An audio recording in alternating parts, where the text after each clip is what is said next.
Hello, Frederick Douglass High School. I am so honored that Mr. Chris Brown invited me to come to your program on Thursday, but unfortunately I'm not going to be able to attend because I'm at the airport as I'm speaking. I have a flight to catch to DC.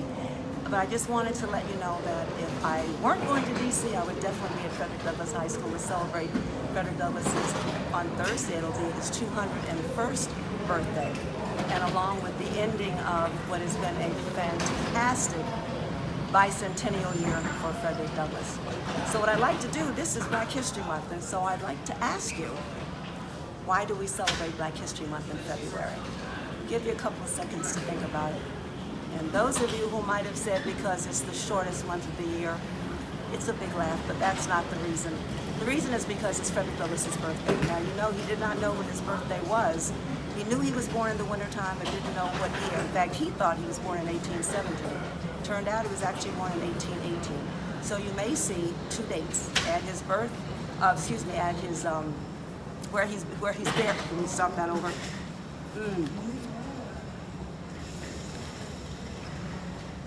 Where he's buried is what I was trying to say. Okay. So you good? Okay. So where he's buried in Rochester, New York, there are two headstones for him. One saying 1817, the other 1818. And the other thing I would like to share with you today is the importance of education. Just for a moment. I'm going to encourage you please to read his narrative, but in his narrative, his first autobiography, he talks about having been sent to Baltimore from the plantation where he was raised at about the age of 7 or 8. And he was sent to be the houseboy, the playmate for his slave owner's brother-in-law's little boy, Tommy. Well, Tommy's mother, Mrs.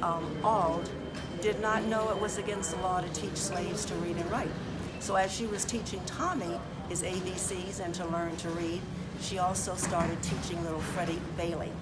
Frederick Douglass was born Frederick Augustus Washington Bailey. Well, her husband came in one evening and saw that she was teaching him, and he reprimanded her, forbade her to teach, saying it's against the law to teach a slave to read and write because it will unfit him to be a slave.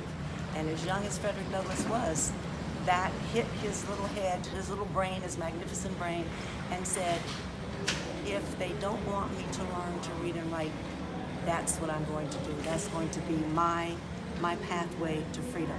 So he became an avid reader, and he even played tricks on some of his playmates, getting them to teach him a letter by offering food. So it was more important to him to go without food if it meant that he could, as my son, I'm going to use my son's phrase, to feed his brain rather than his stomach.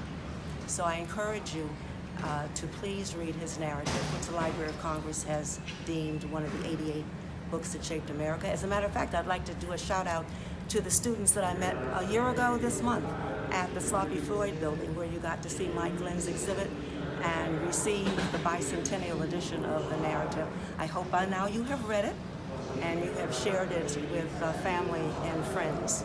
And also the tree of life that you're going to be planting. That's a very symbolic thing that you're doing, and I applaud you for that.